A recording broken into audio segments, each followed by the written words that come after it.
The stagecoach door swung open, releasing a cloud of dust that settled on Frank Carter's worn boots as he stood waiting in the harsh Nevada sun. His stomach twisted with equal parts anticipation and dread, because somewhere inside that coach sat a woman who was supposed to become his wife, a stranger whose face he had seen only in a single faded photograph, exchanged through letters he had not written himself. McGill was a town that forgave few mistakes, and Frank worried this arrangement might be his biggest one yet. The woman who emerged took his breath away, not just because she was beautiful in a way that made the photograph seem like a poor cousin to reality, but because the moment her delicate boots touched the dusty ground, she turned to him and spoke in a rapid, musical language he could not understand at all. Her dark eyes were wide with hope and uncertainty, her traveling dress wrinkled from the long journey, and when she finished speaking, she looked at him expectantly. Waiting for a response he had no idea how to give, Frank removed his hat, his sun-darkened face flushing slightly. "Madam, I am Frank Carter. I am your intended." He spoke slowly, carefully, as if volume and clarity alone could bridge whatever gap existed between them. The woman smiled, a tentative thing that did not quite reach her worried eyes. "Je m'appelle Pauline Beaumont. Je suis heureuse de vous rencontrer, monsieur." She curtsied slightly, her hands clasping a small carpet-bag that seemed to contain everything she owned in this world. Frank felt his heart sink to somewhere near his knees. The letters, all those letters over the past 6 months, had been in English. Clear, proper English that had made him believe he was corresponding with a woman who understood him, who knew his language, his ways. He had poured his heart into those responses, hired the schoolteacher to help him write them properly, spent his evenings imagining conversations they would have. Not once had anyone mentioned she spoke only French. The stagecoach driver, a grizzled man named Pete who had seen stranger things in his 30 years of driving routes through Nevada, cleared his throat. "She come all the way from New Orleans by way of San Francisco, paid her fare proper. Her papers say she is Pauline Beaumont, 18 years old, Catholic, and seeking marriage to one Frank Carter of McGill." He handed Frank an envelope thick with documents. "Good luck to you, son. You are going to need it." As the stagecoach rattled away, Frank stood alone with this woman in the middle of McGill's Main Street, both of them statues in a tableau of mutual incomprehension. The afternoon sun beat down without mercy, and curious faces appeared in windows up and down the street. News traveled fast in a town of barely 300 souls, and by nightfall, everyone would know that Frank Carter's mail-order bride could not speak a lick of English. Pauline spoke again, her voice carrying a desperate edge now. "Où est votre maison? J'ai très faim et soif." She pressed a hand to her stomach, then mimed drinking. Frank understood hunger and thirst in any language. He gestured toward the general store. "Let us get you something to eat and drink, Miss Beaumont." He picked up her trunk, which had been deposited on the street by the driver, and started walking, hoping she would follow. She did, her steps quick and light beside his longer stride. "Inside the store, Mrs." Henderson looked up from her counter, her eyes widening as she took in the sight of them together. "Frank Carter, is this your intended?" "Yes, madam, she has just arrived." Frank set the trunk down. "She needs some water and food, and I am going to need a few supplies, Mrs." Henderson poured water from a pitcher into a glass and handed it to Pauline, who accepted it gratefully and drank deeply. "She does not speak English." "No, madam. She speaks French." "French." Mrs. Henderson repeated the word as if it were something exotic and possibly dangerous. "Well, that is a situation, is it not? What are you going to do?" "I suppose I am going to have to learn French," Frank said, the words coming out before he had fully thought them through. But once spoken, they felt right, felt like the only solution that made any sense. Pauline had moved to look at the goods on the shelves, her fingers trailing over bolts of fabric, canned goods, tools. Everything was foreign to her, Frank realized. Not just the language, but all of this. Whatever life she had left behind in Louisiana, or wherever she had truly come from, it was not this harsh, dusty Nevada mining town where the wind never stopped blowing and the earth yielded silver to those willing to break their backs for it. Mrs. Henderson wrapped some bread and cheese in paper and handed it to Pauline, who looked at Frank questioningly. He nodded, and she accepted the food, murmuring what he assumed were thanks. "Merci, madame. Vous êtes très gentle. She has manners, I will give her that, Mrs. Henderson said, her expression softening slightly. "My sister married a man from Quebec once, spoke French and English both. She might have some old books that could help you learn. I will ask her." "I would appreciate that, Mrs. Henderson." Frank paid for the food and the few other supplies he had grabbed, then led Pauline back out into the street. His cabin was on the edge of town, a modest structure he had built himself over the course of 2 years. It had 2 rooms, a main living area with a kitchen and a separate bedroom. He had cleaned it thoroughly in preparation for her arrival, even put wildflowers in a jar on the table, though they were already wilting in the heat. Now, as he pushed open the door and saw it through her eyes, he felt a wave of embarrassment at how humble it all was. Pauline stepped inside, setting her carpetbag down carefully. She looked around, her expression unreadable, then walked to the window and looked out at the desert stretching endlessly beyond the town. When she turned back to him, there were tears in her eyes, but she was not crying. She was holding them back with visible effort. "I know this is not what you expected," Frank said softly, knowing she could not understand his words but hoping she might understand his tone. "I know I am not what you expected either, but I promise you, Miss Beaumont, I will do right by you. I will take care of you, and I will learn your language so we can talk proper." Pauline watched his face as he spoke, and when he finished, she nodded slowly. "Vous semblez être un homme bon. J'espère que nous pouvons nous comprendre." She touched her chest, then pointed at him, then gestured between them, her meaning clear enough. She hoped they could understand each other. Frank pointed to himself. "Frank." Then he pointed to her. "Pauline." It was a start. She smiled, a real smile this time that reached her eyes and transformed her face from merely beautiful to something that made his chest ache. "Frank," she repeated, her accent turning his plain name into something almost lyrical. She pointed to herself. "Pauline." That first night was awkward in ways Frank had not anticipated. He insisted she take the bedroom while he would sleep on the floor in the main room, but she protested. Or at least he thought she was protesting based on the urgency in her voice and the way she gestured. Eventually, they reached a compromise where she took the bedroom but he kept the door open. A blanket hung across it for privacy. Frank lay on his bedroll, staring at the ceiling beams he knew by heart, listening to the soft sounds of Pauline settling in. He had imagined this night so differently. Conversation flowing between them, laughter perhaps, getting to know each other slowly, carefully. Instead, there was only silence broken by the occasional coyote howl in the distance. The next morning, Frank woke to the smell of coffee.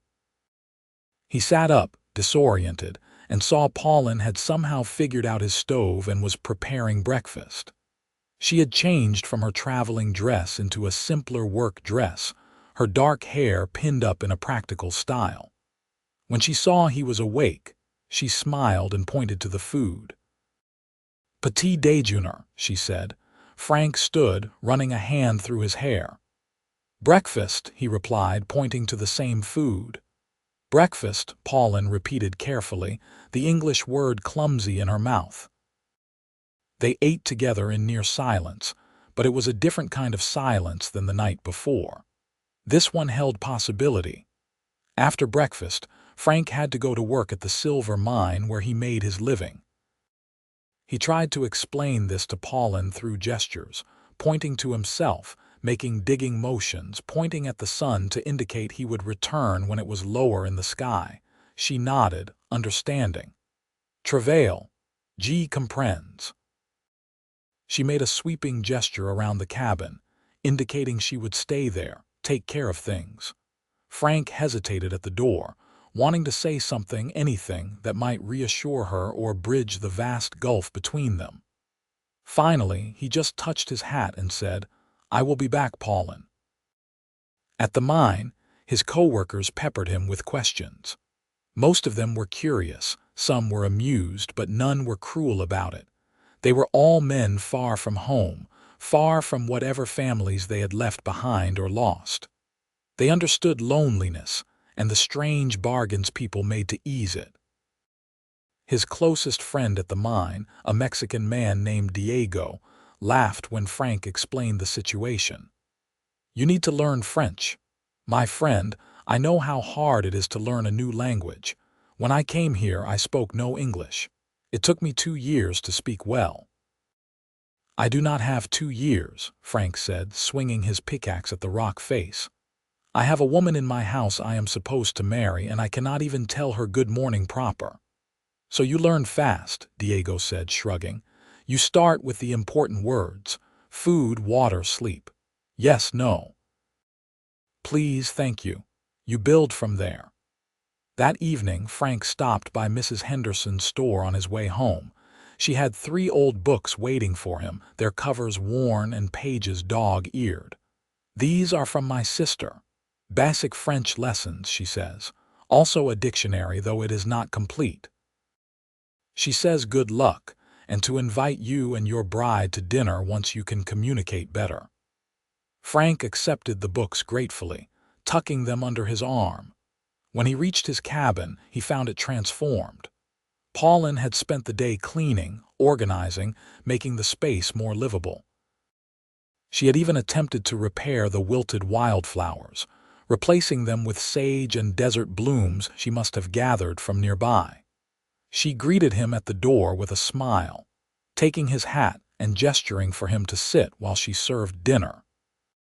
She had managed to cook a surprisingly good meal with his limited supplies, her French cooking sensibility making even beans and salt pork taste better than when he made them. After dinner, Frank pulled out the books. Pauline's eyes widened when she saw them, and she picked up the French dictionary, flipping through it with something like hunger on her face. She looked at him, and he saw the question in her eyes. "For me," he said, pointing to himself, then to the books. "To learn, so I can talk to you." He mimed talking, pointing between them. Pauline's expression softened into something Frank could not quite name. She opened one of the lesson books and pointed to the first page. "Un, deux, trois," she read, then pointed to the English translations below. 1, 2, 3, and so they began. Every evening after Frank returned from the mine, they sat together at the small table, the lamp burning low, working through the lessons. Pauline proved to be a patient teacher, repeating words and phrases until Frank's clumsy tongue could wrap around them. He learned that bonjour meant good morning, bonsoir meant good evening, merci meant thank you. He learned to say pain for bread, eau for water, viand for meat. Progress was slow, frustrating. Frank would think he had mastered a phrase, only to discover he had been pronouncing it all wrong, or that he had memorized the wrong verb conjugation. But Pauline never laughed at his mistakes. She would simply correct him gently and have him try again. Meanwhile, she was learning English too, picking up words from him, from Mrs. Henderson when they went to the store together, from the other women in town who slowly began to accept her presence. Frank noticed she learned faster than he did, her ear for language more practiced. 3 weeks after her arrival, Frank came home from the mine to find Pauline waiting at the door, her face pale and drawn. "Frank," she said, then launched into rapid French that he could only partially follow. He caught the words homme and effrayant and fenêtre. Man. Frightening. Window. Frank's blood ran cold. Someone was here. A man. He moved past her into the cabin, checking the windows, the door. Nothing seemed disturbed, but that did not mean nothing had happened. Pauline followed him, still speaking urgently in French, and finally, she grabbed his arm and pulled him to the back window.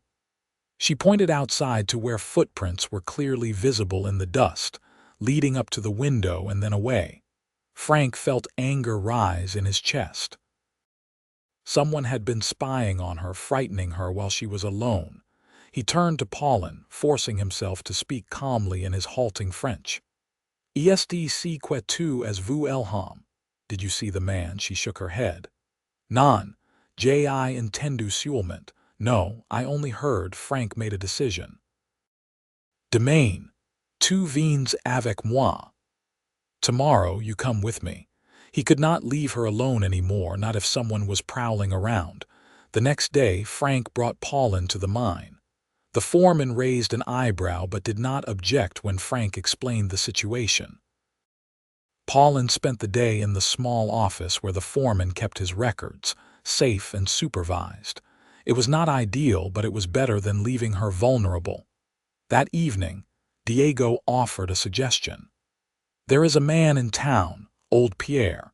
He came here from France maybe 40 years ago. He speaks French still, though his English is better now. Maybe he can help you learn faster, and maybe he can help Pauline too." Frank sought out old Pierre the next day. He found him in a small cottage on the far edge of town, tending a garden that seemed impossibly green in the desert. Pierre was indeed old, his face weathered like cracked leather, but his eyes were sharp and bright. "So you are the one who brought a French bride to this God-forsaken place," Pierre said, his accent thick but his English clear.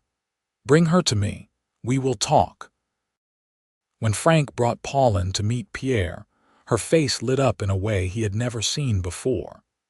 She immediately launched into rapid French, and Pierre responded in kind, the two of them talking so fast Frank could not follow a single word.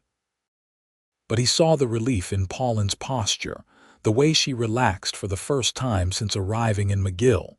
After nearly an hour of conversation, Pierre turned to Frank. "She has had a hard time, your Pauline. Her parents died last year, both of them from fever. She had no family left, no prospects. The agency that arranged your marriage, they told her you spoke French.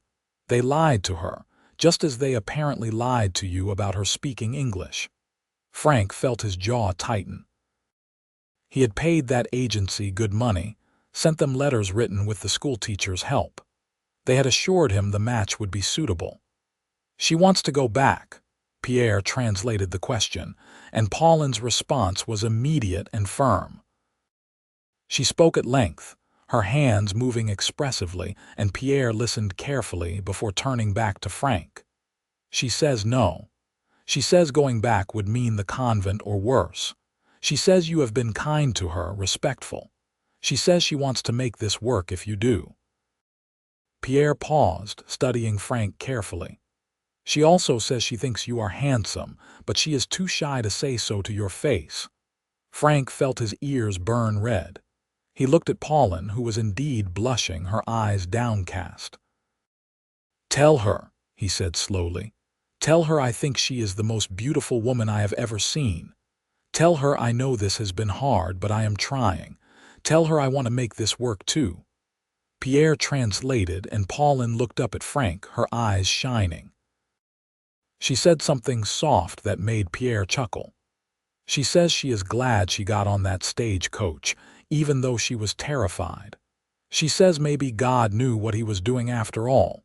From that day on, things shifted between them. Pierre agreed to give Frank daily lessons in French, and he worked with Pauline on her English as well. Frank proved to be a dedicated student, practicing as he worked in the mine, muttering French phrases to himself as he swung his pickaxe. Diego and the other workers started learning a few phrases too, just for fun, calling out "Bonjour, Frank" when he arrived each morning. 6 weeks after Pauline's arrival, Frank was able to have his first real conversation with her. They were sitting outside the cabin in the evening, watching the sun set over the mountains, and he turned to her and said in careful French, "How are you feeling today?" Pauline smiled. "I am feeling good, thank you, and you?" "I am tired from work, but happy to be home with you." It was simple, basic, but it was communication. Real communication.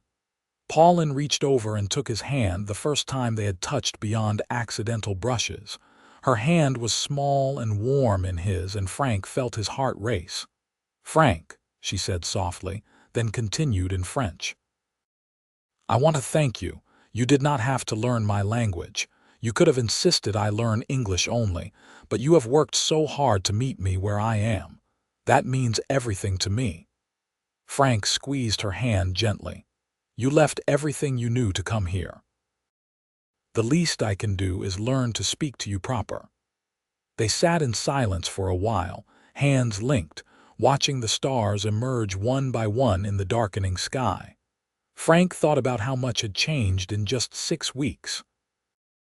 This woman beside him, who had been a complete stranger, now felt essential to his life. He could not imagine the cabin without her, could not imagine coming home to emptiness instead of her smile. The question of marriage hung between them, unspoken but present. They were supposed to be married already, but it had not felt right to Frank to go through with it when they could barely communicate. Now, though, now it felt like maybe the time was approaching. As if reading his thoughts, Pauline said, "When do you think we will marry?" Frank considered the question carefully. "When you are ready. I will not force you. We can take our time." "I am not afraid of you," Pauline said. "You are a good man. I see this every day, but I want to know you better first. I want us to be able to talk about real things, not just simple words." "That is fair," Frank agreed. "We will wait." 2 months after her arrival, in late September, when the brutal heat of summer was finally breaking, Pauline started teaching at the small schoolhouse in McGill. The previous teacher had left suddenly, and when the town council was desperately looking for a replacement, Mrs. Henderson suggested Pauline. Her English was now good enough to teach the basics to the dozen children who attended, and she could offer something no other teacher in Nevada could: French lessons. Frank was nervous about it at first, worried about leaving her alone in town while he was at the mine, but Pauline insisted. "I need something to do," she told him firmly in her accented English. "I cannot sit in the house all day. I will go crazy." She was right, and Frank knew it. So Pauline became the school teacher, and she proved to be excellent at it. The children adored her, and their parents appreciated how their sons and daughters were learning not just reading and arithmetic, but also music and French and geography lessons about places Pauline had seen on her journey west. Frank would stop by the schoolhouse sometimes during lunch, bringing Pauline food, checking on her. He loved watching her with the children, seeing how patient and kind she was, how she could make them laugh even as she taught them. He started to imagine what it might be like if they had children of their own someday. In October, 3 months after her arrival, a dance was held in McGill's community hall to celebrate the end of harvest season. Frank had never been much for dancing, but Pauline's eyes lit up when she heard about it, and he found himself agreeing to go. The night of the dance, Pauline wore a dress she had made herself from fabric Mrs. Henderson had helped her select. It was a deep blue that brought out the color of her eyes, fitted at the waist and full in the skirt. She had pinned her hair up with combs, leaving a few curls to frame her face. When Frank saw her, he felt like he had been punched in the chest. "You look beautiful," he said in French, the words coming more easily now after months of practice. "Thank you," she replied in English, smiling. You look very handsome, too." At the dance, Frank quickly discovered that while Pauline was an excellent dancer, he decidedly was not. She tried to teach him, laughing as he stumbled through the steps, but eventually they gave up and just swayed together to the music, Frank's hands on her waist, her arms around his neck. "I am having a wonderful time," Pauline said, her face close to his. "So am I," Frank admitted. He was, despite his clumsy feet and the fact that everyone in town was watching them. With Pauline in his arms, none of that mattered. "Frank," Pauline said softly, "I think I am ready." "Ready for what?" "Ready to marry you, if you still want to marry me." Frank stopped moving right there in the middle of the dance floor. "Are you sure?" "I am sure. I know you now, I know your heart. You are a good man, Frank Carter. You are kind and patient and hardworking. You have learned my language just to speak with me. You have given me space and time and never demanded anything. I want to be your wife." Frank felt his throat tighten with emotion. "Then we will get married, as soon as we can arrange it." They were married 2 weeks later in the small Catholic church that served McGill and the surrounding area. Father Martinez conducted the ceremony in both English and French, so both bride and groom could understand every word. Pierre stood up as Frank's best man, and Mrs. Henderson stood with Pauline. The whole town turned out for the wedding, curious and supportive in equal measure. When Father Martinez told Frank he could kiss his bride, Frank cupped Pauline's face gently in his hands and kissed her softly, carefully, as if she were something precious that might break. Pauline kissed him back, her hands resting on his chest, and Frank felt something in him settle, like a piece of himself he had not known was missing had finally clicked into place. The wedding celebration lasted well into the night. Diego and his wife had helped organize food, and someone had brought a fiddle, and the same community hall where they had danced weeks before became the site of their wedding party. Frank danced with his wife, still clumsy but caring less now, just happy to hold her. When they finally made it home to the cabin in the early hours of the morning, both exhausted and happy, Frank carried Pauline over the threshold as tradition demanded. He set her down gently in the main room, and suddenly they were both shy, the reality of being married settling over them. Pauline reached up and touched Frank's face. "I am happy," she said in French. "Me too," Frank replied in English, then added in French, "I will always take care of you, I promise." "I know," Pauline said. "That is why I love you." The words hit Frank like a thunderbolt. Love. She loved him. He realized with sudden clarity that he loved her too, had been falling in love with her slowly over these past months. Through the language lessons and the shared meals and the quiet evenings and the frustrations and the breakthroughs. He loved her courage in coming to this strange place, her patience with him, her kindness, her laugh, the way she hummed French songs while cooking, everything about her. But Frank did not have the French words yet to tell her properly. He knew "I love you" was important, too important to say wrong. So instead, he kissed her again and said, "Tomorrow I will tell you something important, in French, I promise." Pauline smiled, seeming to understand what he meant. "I will wait." The next morning, Frank woke before dawn and walked to Pierre's cottage, probably waking the old man, but this could not wait. Pierre answered the door in his nightshirt, grumbling, but when Frank explained what he needed, Pierre's expression softened. "Say it like this," Pierre said, speaking slowly. "Je t'aime. It means I love you, je t'aime." Frank repeated it over and over until Pierre was satisfied he had it right. He practiced the pronunciation, the subtle sounds that were so different from English. Je t'aime, I love you." When he returned home, Pauline was making coffee, still in her nightgown, her hair loose down her back. She turned when she heard him come in, a question on her face. Frank crossed the room to her, took her hands in his and looked into her eyes. "Je t'aime, Pauline," he said carefully, his accent still thick but the words clear. I love you. Pauline's eyes filled with tears, but she was smiling. Je t'aime aussi, Frank. I love you too.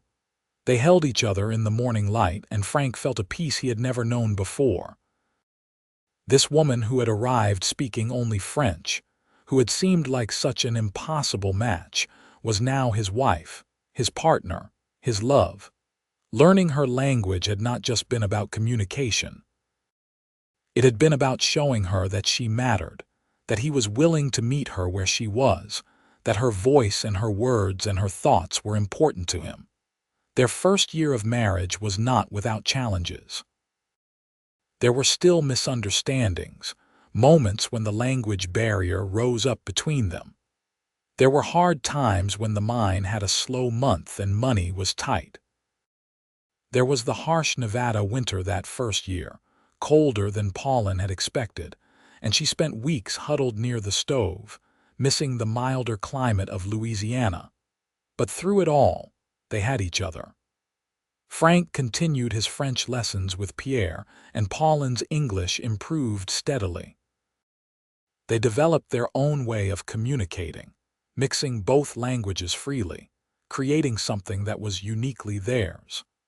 Frank would come home from the mine and tell Pauline about his day in a jumble of English and French, and she would do the same about her time at the school. In the spring of their first year of marriage, Pauline told Frank she was pregnant. He was at once terrified and elated. They had talked about children, but the reality of it was overwhelming. Pierre helped Frank practice phrases he would need. How are you feeling? What do you need? I am here for you. Pauline's pregnancy was difficult at times. She was often sick in the early months, and Frank would hold her hair back and bring her cool water and feel helpless. But as the months passed and her belly grew round, she seemed to glow with happiness. She would take Frank's hand and place it on her stomach, so he could feel the baby kick, and they would lie in bed at night discussing names, arguing playfully about whether they wanted a boy or girl first. Their son was born on a cold November night, nearly a year and a half after Pauline had first stepped off that stagecoach. The labor was long and hard, and Frank spent most of it pacing outside the bedroom while Mrs. Henderson and another woman from town attended to Pauline. When he finally heard the baby's cry, he felt his knees go weak with relief. Mrs. Henderson came out, smiling. You have a healthy baby boy, and your wife is tired but well. You can go in now. Frank entered the bedroom to find Pauline propped up against the pillows, exhausted but radiant, holding a tiny bundle wrapped in blankets. She looked up at him with such love and pride that Frank felt his eyes sting with tears. Come meet your son, Pauline said softly in French. Frank sat carefully on the edge of the bed and looked down at the baby. He was small and red-faced, with a shock of dark hair and tiny fists waving in the air. Frank reached out and touched one of those little hands, and the baby's fingers immediately wrapped around his. He is perfect, Frank whispered. You are amazing. What should we name him? Pauline asked. They had discussed many names but never quite decided. Now, looking at his son, Frank said, What about Paul, for your father? Pauline's eyes filled with tears. Her father had died 2 years ago and she missed him terribly. Paul Carter. Yes, that is perfect. Baby Paul proved to be a loud, demanding presence in their small cabin. He cried often, especially at night, and both Frank and Pauline spent many dark hours walking him, rocking him, trying to soothe him. Frank had to go to work exhausted, and Pauline had to take a leave from teaching for a few months to care for the baby. But despite the exhaustion, Frank had never been happier. Coming home to find Pauline nursing Paul, or watching her sing French lullabies to him, or seeing his son's first smile, these moments filled Frank with a contentment he had not known was possible. When Paul was 6 months old, Pauline returned to teaching part-time, bringing the baby with her to the schoolhouse. The students loved having a baby in the classroom, and Paul seemed to enjoy the attention. Frank would sometimes stop by at lunch to find his son being passed around among the older girls, who cooed over him while Pauline taught. Life settled into a rhythm. Frank worked at the mine, coming home dirty and tired but always greeted by Pauline's smile and Paul's gurgles. Pauline taught and cared for their son and kept their home. They worked in the small garden Pauline had started, growing vegetables that sometimes thrived and sometimes withered in the harsh climate. They attended church on Sundays and community events when they happened. They visited with Pierre regularly, and the old man became like a grandfather to Paul. 2 years after Paul's birth, Pauline told Frank she was pregnant again. This time, they were both more prepared, less frightened. The pregnancy was easier than the first, and when their daughter was born on a warm May evening, it was a quicker, less traumatic birth. They named her Marie after Pauline's mother. She was smaller than Paul had been, with lighter hair and Frank's gray eyes. Paul, now a toddler, was fascinated by his little sister, always wanting to touch her, to hold her, to show her his toys. With 2 young children, life became even more chaotic. The cabin felt smaller, money tighter, time more precious. But Frank and Pauline worked as a team, dividing responsibilities, supporting each other. Frank learned to change diapers and soothe crying babies. Pauline learned to fix broken furniture and patch leaking roofs when Frank was at work. Frank's French was now fluent enough that he could read French stories to the children, could understand when Pauline spoke to them in her native language. Pauline's English was equally strong, and the children were growing up speaking both languages naturally. It amazed Frank sometimes how easily they switched between French and English, not even seeming to notice they were using different words. When Paul was 5 and Marie was 3, the mine where Frank had worked for nearly 8 years began to play out. The silver veins that had made McGill prosperous were running thin, and men were being laid off. Frank managed to keep his job, but the pay was reduced, and the future looked uncertain. Pierre, now well into his 80s, had been growing frailer. One cold winter morning, they found him in his garden, having passed peacefully in his sleep. Frank and Pauline were devastated. Pierre had been their guide, their mentor, their friend. He had been the bridge that allowed them to understand each other in those crucial early days. At Pierre's funeral, Frank spoke in French, thanking the old man for everything he had done for them. Pauline cried throughout the service, and little Paul, not fully understanding death but understanding sadness, held his mother's hand tightly. After Pierre's death, Frank felt unmoored for a while. The old man had been a constant in their lives, someone he could turn to for advice or just conversation. But Pauline reminded him gently that they still had each other, still had their family, and that was what mattered most. The mine's decline continued. By the time Marie was 4, it was clear that McGill's days as a mining town were numbered.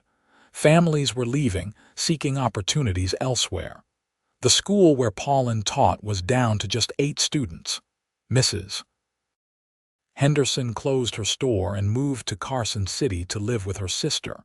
Frank and Pauline had to make a decision. They could stay in McGill and watch the town die around them, or they could leave, start fresh somewhere else. It was a difficult choice. McGill was where they had met, where they had married, where their children had been born. But it was also increasingly clear that there was no future there. Diego had already moved his family to California, where he had heard there were jobs in farming. He wrote to Frank, encouraging him to come too. "There is good land here, Frank," Diego's letter said. "Land where things actually grow. You and Pauline could have a real farm, not just a struggle against the desert." One evening, after the children were in bed, Frank and Pauline sat down to talk seriously about their future. "What do you think?" Frank asked in French, the language they still used for important conversations. Should we stay or go? Pauline looked around their small cabin at the home they had built together. I will be sad to leave, she admitted, but I think we must. For the children, they need opportunity, need a place where they can grow and thrive. California, then, California, Pauline agreed. They sold the cabin and most of their belongings, keeping only what they could fit in a wagon. On a bright morning in April, 7 years after Pauline had first arrived in McGill, they left the town behind. Paul, now 7, was excited about the adventure. Marie, 5, was confused and a little scared but comforted by having her family around her. The journey to California was long and difficult. They traveled in a small caravan with 3 other families also leaving McGill. The desert gave way to mountains, which gave way to green valleys unlike anything Pauline had seen since leaving Louisiana. She cried the first time she saw California's Central Valley, so lush and alive compared to Nevada's harsh landscape.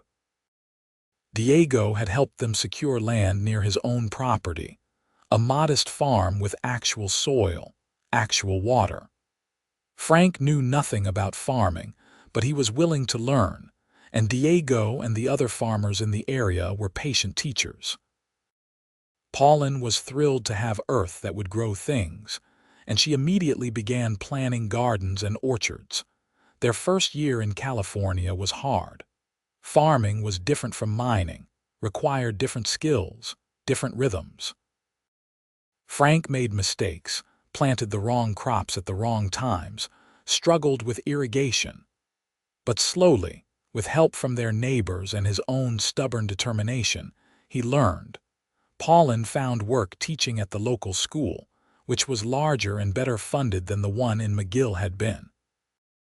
The community welcomed them, and Frank and Pauline made new friends, but they never forgot their old friends either. They received occasional letters from the few people still in McGill, keeping up with the town's slow decline. Paul and Marie thrived in California. They had other children to play with, more space to run and explore. They helped on the farm, learning to work the land alongside their father. They continued their education, Paul showing particular aptitude for mathematics and Marie for languages like her mother.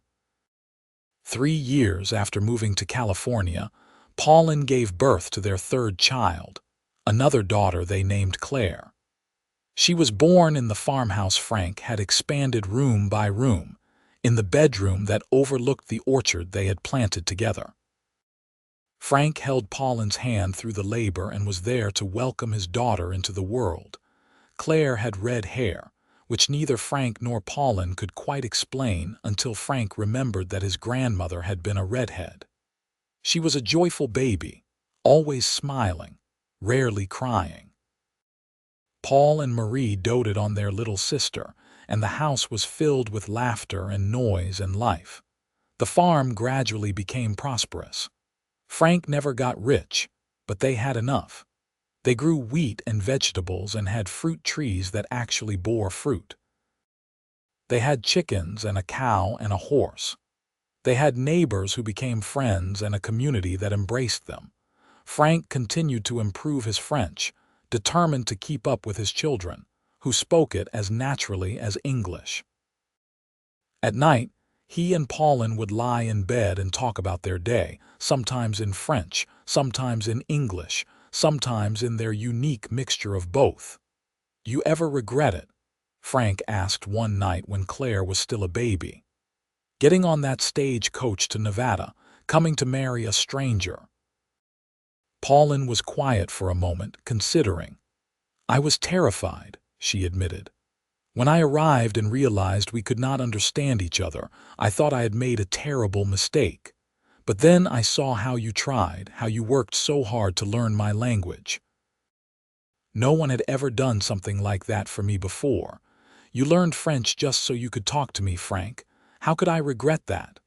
"I learned French so I could tell you I love you," Frank said, pulling her closer. "Je t'aime, Pauline, every day more and more."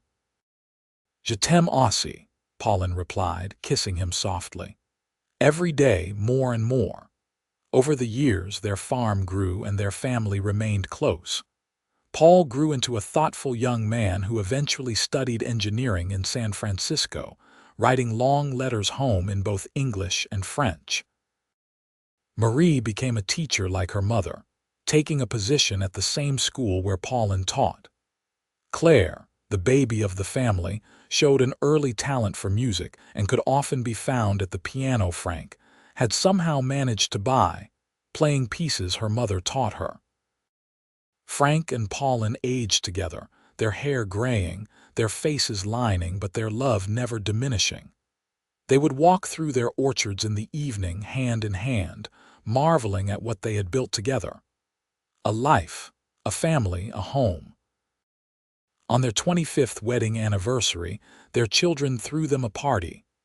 Paul came home from San Francisco with a wife of his own, a kind woman named Sarah.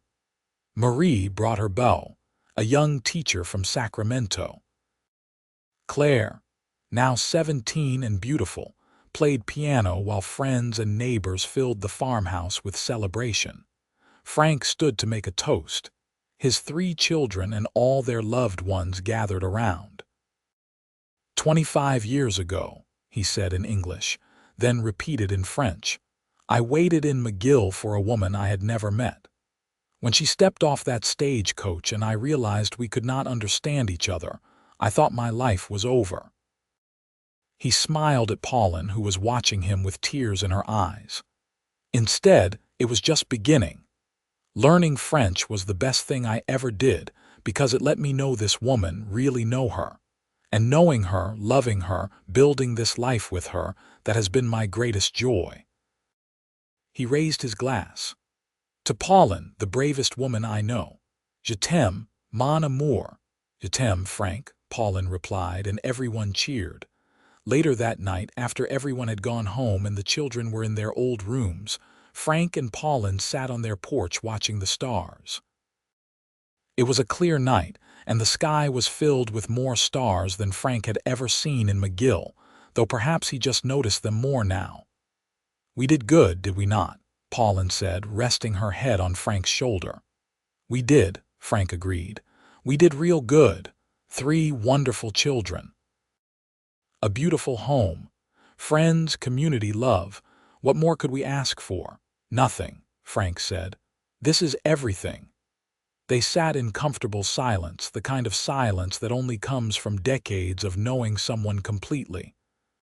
Frank thought about that first day, the awkwardness and fear and uncertainty. He thought about all the hours he had spent learning French, struggling with pronunciation and grammar.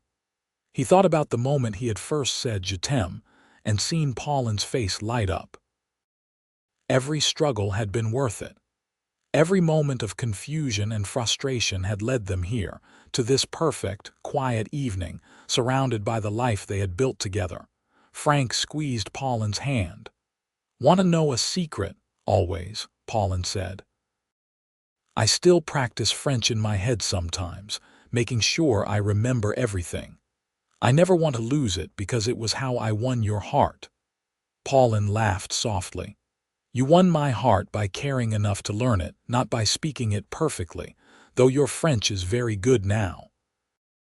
It should be after 25 years, Frank said with a grin. As they sat there under the California stars, Frank Carter thought about the strange and wonderful path his life had taken. He had been a simple miner in a dying Nevada town, and now he was a farmer in California with a wife he adored and children who made him proud every day. All because a woman who spoke only French had stepped off a stagecoach, and he had decided that love was worth learning a new language for. Years continued to pass peacefully. Paul's wife, Sarah, gave them grandchildren, 2 boys who visited the farm every summer and learned to speak French from their grandmother. Marie married her teacher Beau in a lovely ceremony on the farm, surrounded by flowers from Pauline's gardens. Claire went to study music in San Francisco, but returned every few months, always bringing stories and laughter. Frank eventually turned the day-to-day running of the farm over to a young couple who leased most of the land from him, keeping just the house and a small garden for himself and Pauline. They spent their later years in contentment, tending their garden, playing with grandchildren, attending church, visiting with friends. On their 40th wedding anniversary, the whole family gathered again. Paul and Sarah now had 4 children. Marie and her husband had 3.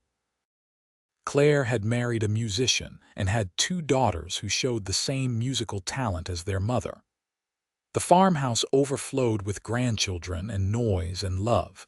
Frank and Pauline stood in the middle of it all, holding hands, watching their legacy run and play and laugh around them. Every single grandchild spoke both English and French, carrying on the tradition that had started with Frank's determination to learn his bride's language.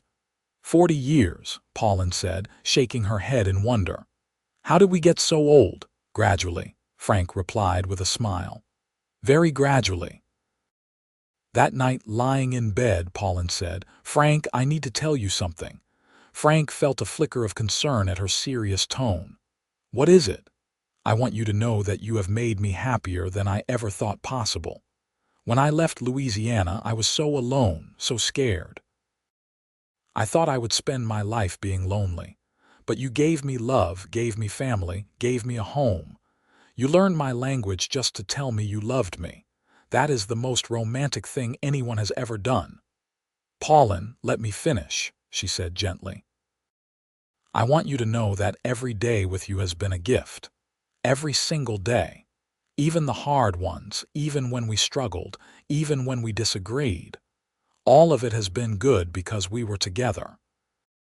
Frank pulled her close, feeling the familiar shape of her in his arms, unchanged by time in all the ways that mattered. I feel the same way. You are the best thing that ever happened to me. Je t'aime, Frank Carter. Je t'aime, Pauline Carter. They celebrated their 50th wedding anniversary surrounded by children, grandchildren, and even a few great-grandchildren. The party was enormous, held on the farm on a perfect spring day. People came from all over to celebrate the couple who had somehow made a marriage work despite every obstacle. Frank was 76 now, his hair white, his body bent from years of hard work. Pauline was 68, still beautiful to him despite the lines on her face and the silver in her hair. They moved slower now, tired more easily, but their love was as strong as ever. At the party, Paul gave a speech. My parents taught me many things, he said. They taught me to work hard, to be honest, to care for others. But most of all, they taught me what real love looks like. It looks like a man learning a new language just to communicate with his wife. It looks like a woman brave enough to cross the country to marry a stranger.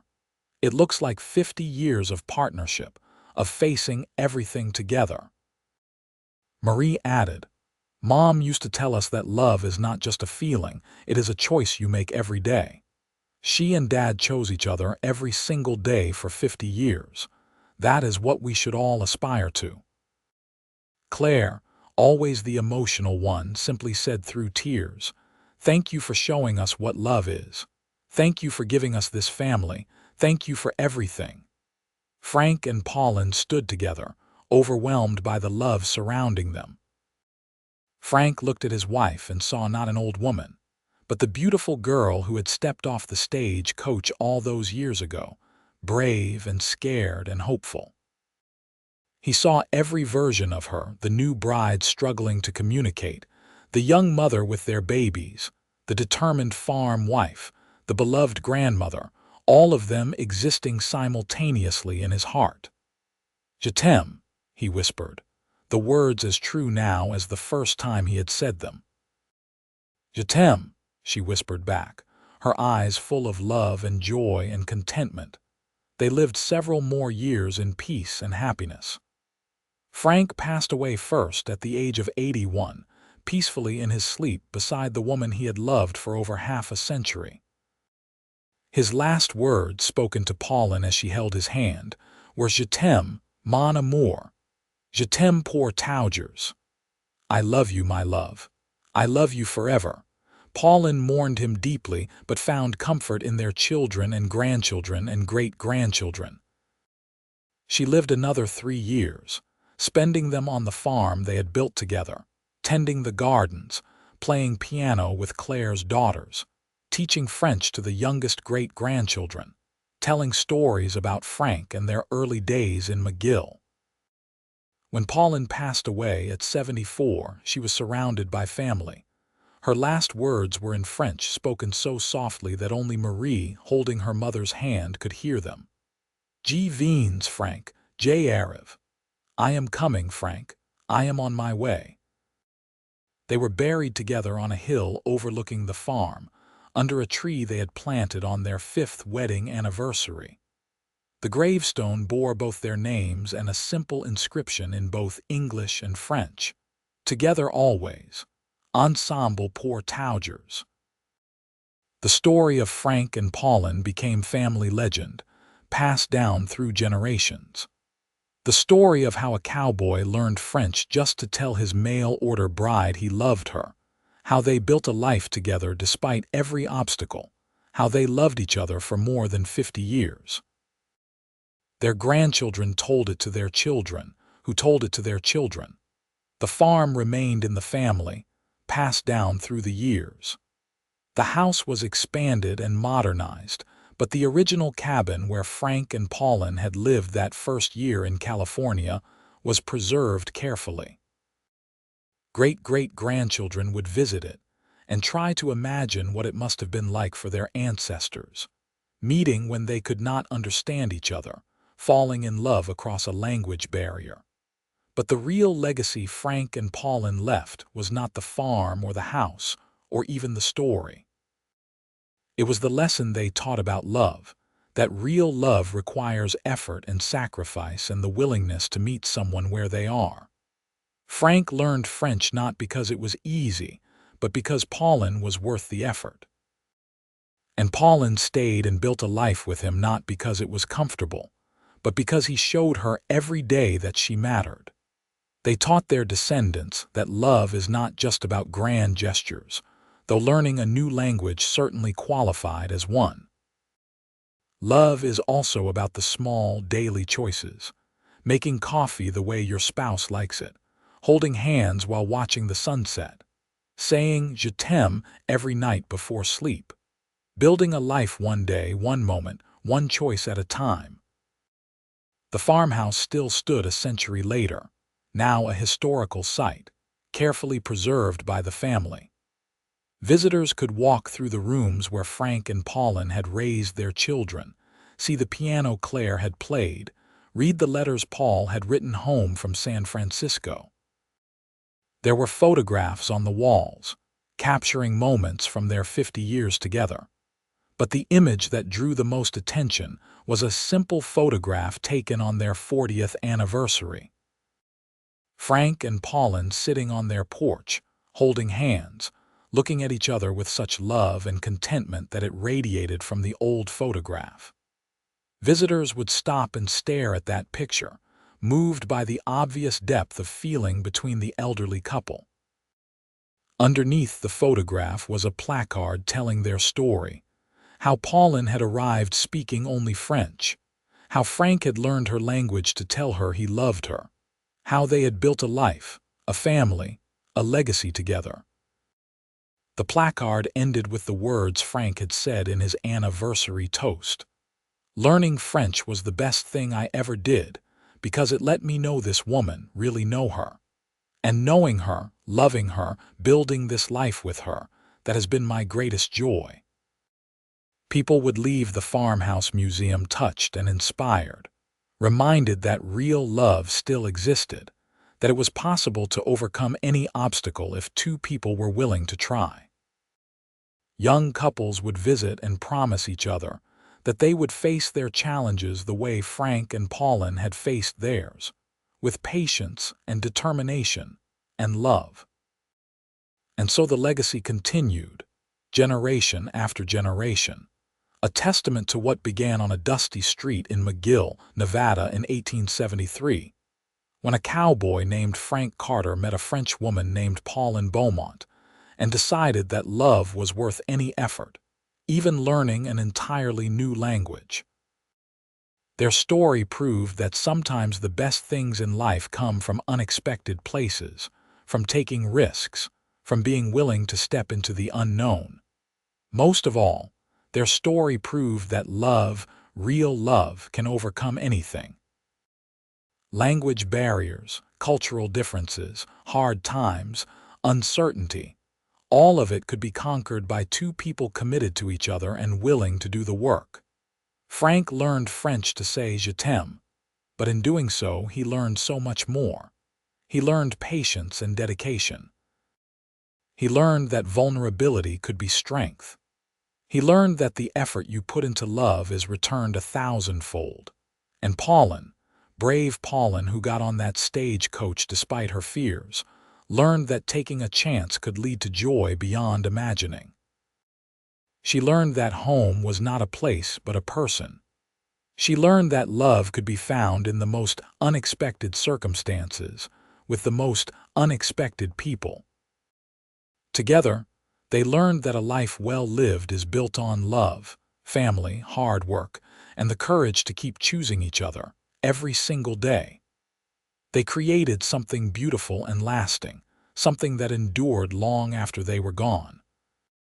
And it all started with 3 simple words, spoken in careful French by a cowboy who loved a woman enough to learn her language. Je t'aime. I love you.